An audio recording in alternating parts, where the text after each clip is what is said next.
Hello everybody, Cal Banyan, Cal Banyan's Hypnosis, etc., where we talk about hypnosis, etc., which means, but we don't talk a lot about it, etc. Well, let me talk about something a little bit. I'm going to talk about something really, really off topic for at least a minute today. Let's see, if you're watching this anywhere except calbanyan.com, you want to go there right now, because right below this video is extra graphics, extra information, extra links that just make this video more valuable. Oh, and by the way, some people, they don't care to watch this video and they want the information, so they just do the audio version. On calbanyan.com, on the page where this video exists, right underneath there, it has an audio version. Let me see if I can pull this up on my computer screen real quick to see what it says. But right below it says, click to play the video, and underneath that it says, click to play the audio version. And depending on the browser you use, you can, just, instead of playing, you can just save that, right click on that, click to play audio version, and you can just save it and put it on your iPod or your iPhone or other device that you listen to audios with. Oh, by the way, a lot of people don't know this, but the audio and video versions of this podcast is on iTunes. They're all there, and so it's very easy to synchronize your iPod or iPhone or iPad or whatever with all these podcasts. And they're right there. Couldn't be easier. Gosh, I can go on. Let me tell you about Meredith. Meredith is one of my favorite co-hosts. I got two co-hosts, and she's definitely one of my favorite. As a matter of fact, she is a great hypnotherapist. She has so many satisfied clients. Her testimonials, if you were to line them up, they'd go halfway to the moon and back. She is a previous talk therapist. She has a special interest in working with eating disorders. She's done that in the past with regular talk therapy, and now she does super good at it with hypnotherapy, but now she works on all kinds of different things. So, Hypno 1%er Meredith, how you doing? I'm doing so good, Cal. I'm just so excited to be in 2012, aren't you? No, because I'm still writing 2011 on everything that I signed. Well, you'll do that until probably June or so, right? And then you'll finally figure it out. I'm going to have to do some hypnosis on myself. It is 2012. Wait, that means it's the end of the world, right? It is. Everybody prepare yourself. No, it's the end of the world as we know it, which isn't necessarily a bad thing. No. We could all deal with a fresh start. It won't be the end of existence altogether, right? It'll just be the end of this type of world. Hey, I want to, you know what? I'm going to do a quick little dedication. I'm dedicating this podcast to Tarzan's best friend, Cheetah. Because there's a rumor going around that Cheetah died. 80-something years old, the chimpanzee bit his last banana. So I'm dedicating this podcast to Cheetah. Isn't that nice? I'll drink to that. A little coffee to Cheetah. Hey. Not that he cares. But there's also it's like Elvis. There's this whole movement that say, no, that wasn't Cheetah. Cheetah either is not dead yet, or Cheetah couldn't have lived that long because he'd be like 86 years old. But I don't really care. I'm still dedicating it to the memory of that furry little friend that Tarzan once had named Cheetah. I think there's some whole world where all of these people who are still supposedly alive that did not die are all living together. Yes. They live with all the child stars of the past. Yes, they're all there along with Olivia Newton-John's ex-boyfriend, all hiding out somewhere on some deserted island except for them. It's deserted except for them. Yes, it's out there. It's right in the middle of the Bermuda Triangle. I love it. And no one can ever get there because they always disappear on their way there, right? That's right. That's what I'm going to do. Old hypnotists never die. They just go to the Bermuda Triangle, never to be seen again. No, Cal, stay. We need you to keep doing podcasts. I will do podcasts. When I die, I want you guys to have seances and with a video camera, and I'll just come back and keep going. I'll keep talking about the same stuff I always talk about every week, and those are, you can do better. You got to take this profession seriously and logically Become a 1%. 200 years from now, you pull out that crystal ball, you join hands, and you just start chanting, Hypno 1%er, Hypno 1%er. And I'll just come back and I'll do another podcast for you. Perfect. So maybe I'll just start channeling you if my voice changes a little bit in the future, or if I start to become even more hardcore, in fact, actually hardcore, then you'll know I'm channeling Cal. And especially if we start growing whiskers on your chin. And start wanting to really wear leather jackets and ride Harleys. You want to do that anyway. You're right, I do.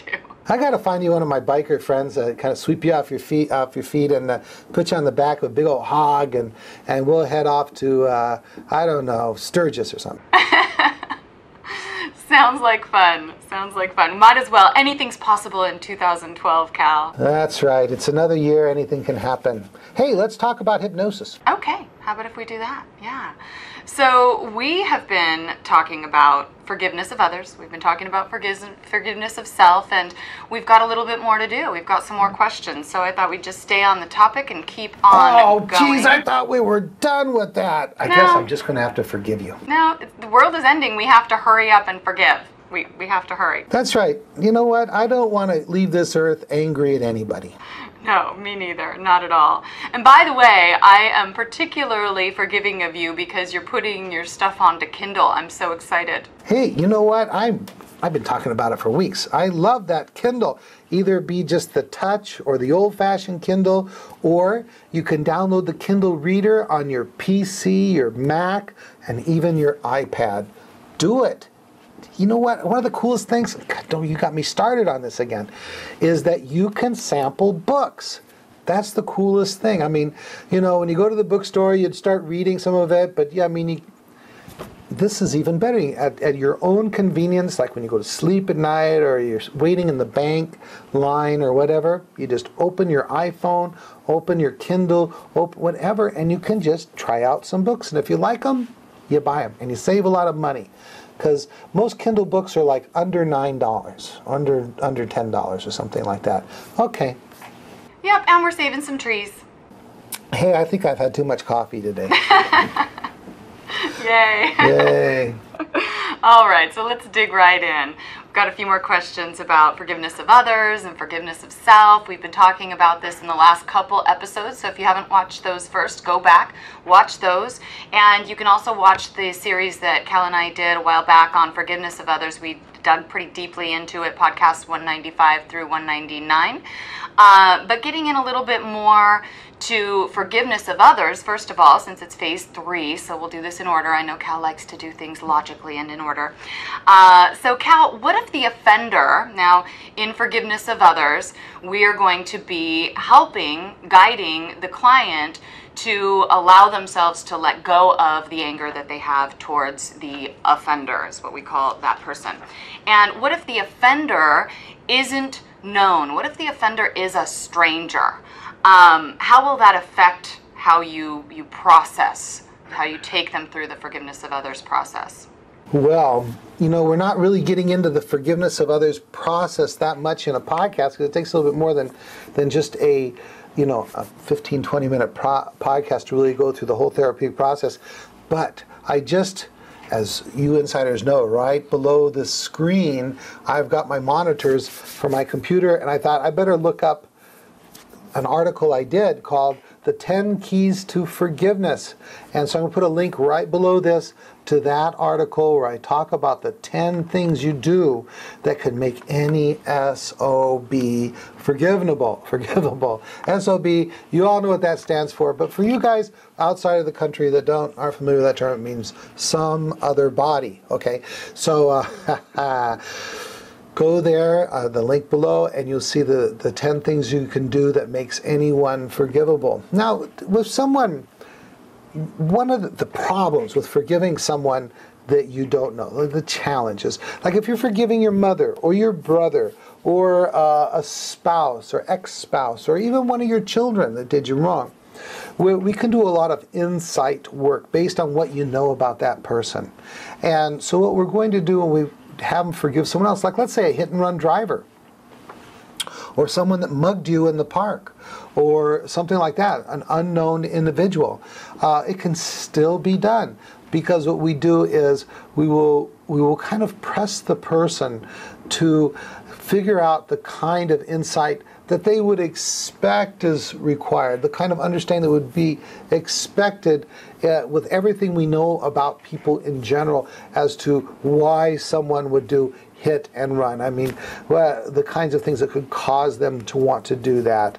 Because like hit and run, for example, they don't get in the wreck on purpose, but they leave on purpose because they're afraid they're going to get in trouble and that kind of stuff. And so we can begin to extrapolate or imagine the cause of their behavior with everything we know about what motivates people's behavior. So there's no problem there. We just tend to have to be a little bit more forceful in the recommendation of forgiveness. We encourage people to imagine what was most likely behind the cause of the behavior.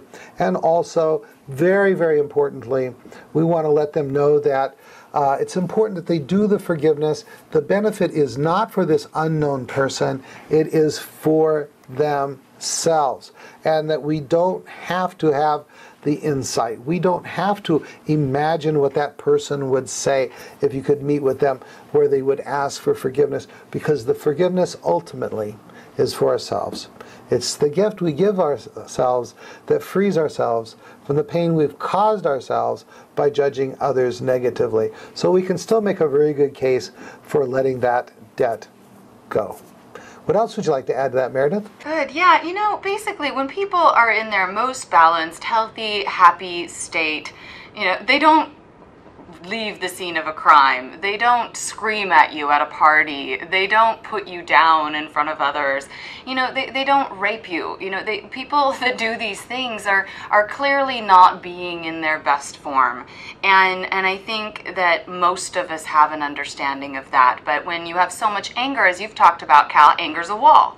And so it can be the thing that blocks a person's ability to recognize the weakness, the insecurity, the unhappiness, the pain that might be underlying whatever it is that offender did to us. And so sometimes our job as a hypnotherapist and a hypnotist is to help that client to see what they already know about human behavior in that behavior, and that's just someone's pain showing, that's someone's fear showing, that's someone's jealousy showing, it's someone's own history of abuse showing in the situation, that it's not a healthy person who's doing that, that's doing wrong there. It's usually someone who's reacting out of their unhealthiness, right?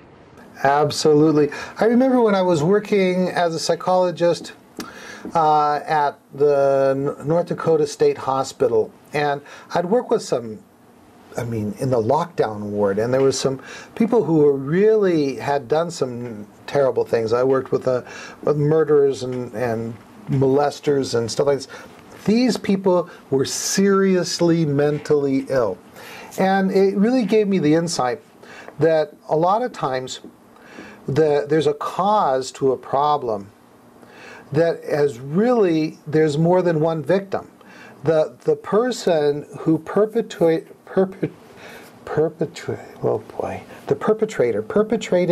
the crime or the problem is also, to some degree, if you look for it, also a victim. And like in the mental illness example, someone may be mentally ill and then destroyed property, been mentally ill and attacked someone, been seriously mentally ill and murdered someone. And one of the things is, the real bad guy in this is the mental illness. Because of that mental illness, this individual was murdered or hurt, or the property was damaged, but also my client's life that has been terribly disrupted or destroyed, because now they're spending their life in the lockdown ward of a psychiatric unit. So a lot of times when we begin to understand the person who did us wrong, we can understand that they are, at least to some degree, a victim of their environment and other forces that have been pressing them into doing whatever they did that hurt us. Now, of course, I'm not absolving everyone of some guilt or turpitude in the environment, but we have to look at both sides of the coin. That yes, they are responsible unless they're mentally ill for what they did to us, but there's also something that caused them to be that way. You're exactly right, Meredith. Good. And you know what? That's such a perfect segue, what you just said, to the next question. The next question is, what if the offender is actually not a person, but what if it is an illness, like mental illness or cancer, or, somebody is really particularly angry at a substance because they have felt so enslaved to the addictive qualities of, a really addictive drug or something like that. Have you ever, or would you ever, put a mental illness into the chair there across and deal with that and have a client forgive that? You know what? I'll have them forgive whatever they're angry at. And if they're angry at an illness, then we're going to have them express that anger. They're going to dialogue with that substance or that condition or whatever it is, and we will resolve it. I find that it typically tends to be easier with non-human things because as we go through the process, they kind of get the idea, this is kind of crazy to be angry at them. And as we have them release that anger through the expression, pounding on the pillow and saying, I'm angry at you because of this and that and all these kinds of things, and you made me think and you made me feel and blah, blah, blah, blah, and we just get it out, then it's pretty easy to get the forgiveness done. Typical things that come up, though, are like being angry at God. And I say, hey, be angry at God, And I think that, and they just got to work through that. And the process we provide them in forgiveness of others in phase 3 of 5 path just reliably gets them through it. I've also had people who're still angry at Hitler. Because of what they did to their family and stuff like that, and just take them through the process, the 10 keys to forgiveness, the forgiveness of others process, and 5 path, and we get it done. Gosh, being angry at Hitler or being angry at God doesn't get back at God. It doesn't get back at Hitler. It just hurts yourself and everybody that cares about you. So we get her done. Yeah, and speaking about forgiving God, we did do a couple podcasts on that a little while back ago, so a couple more to reference. Number 159, and also we got even more into it in 163, so those would be places to go if you want to dig deeper into that kind of thing. But yeah, because often the offender isn't a person. It is an actual energy or a person that is maybe no longer here, or it's mental illness or a drug. And it's really great to have these tools to be able to help your clients get over whatever it is they need to get over. Good. So I'm ready to move on to forgiveness of self question. Do you have anything more to add to that, Cal? Okay, we'll make it a quickie. Yes, it's a quickie. So this question was submitted, and what if a person is coming in, a client is coming in mainly for guilt? What if they call you up and they say, I want to come in to resolve some guilt I have? Would you just jump right into forgiveness of self if you're a 5-pather? Oh, you know the answer to that. Take it away, Meredith. Absolutely not. There's a logical order to what needs to be resolved, and there's more involved in that feeling and involved in what the person is going through than can be resolved in phase 4 of 5-path, the forgiveness of self process. And so it's important to follow the steps of 5-path and take them through. They're going to get something out of each and every phase that's necessary to helping them to get past their issue, whether it's guilt or anything else. What do you want to add to that, Cal? Yeah, especially when you do this age regression work before you get into the forgiveness, you really get to release and become aware of and examine the events that relate to the issue in a way that the client is probably not able to get in touch with through their own just remembering. Because we bring up the issue, follow it back, find out what's happening, what are they thinking, what are they feeling, and how many events are really strongly associated with it, then it really empowers us to do an excellent forgiveness process. In fact, sometimes they'll find out that it's not really themselves that they're angry about or feeling guilty about, but you uncover the other people that are involved in the situation, and we can spread the anger around a little bit.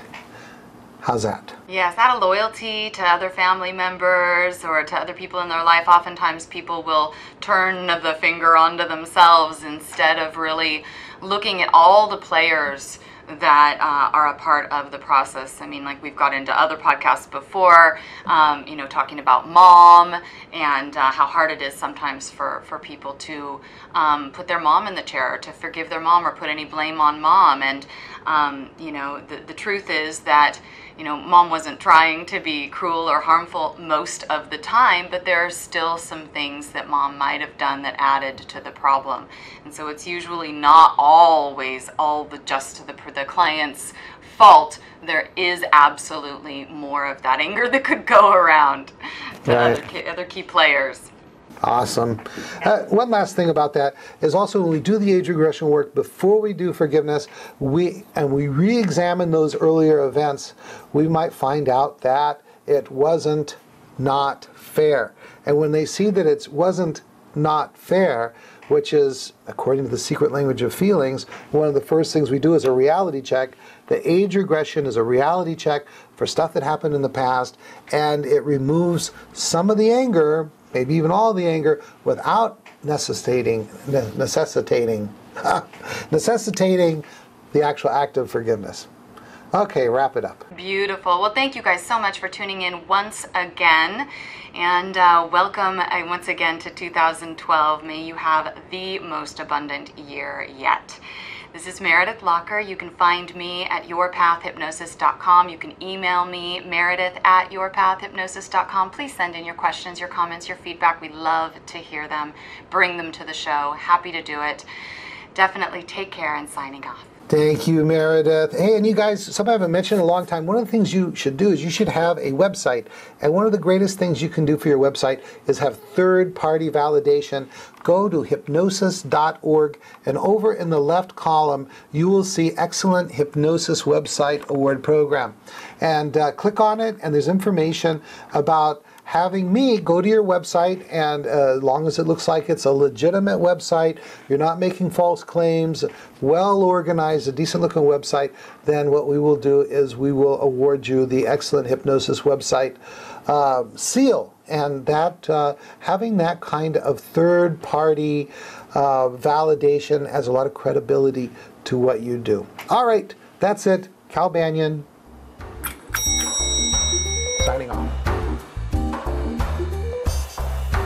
This recording is a property of Cal Banyan and the Banyan Hypnosis Center for Training and Services, Incorporated. All rights reserved, for private use only, may not be duplicated without permission. For contact information, go to www.hypnosiscenter.com.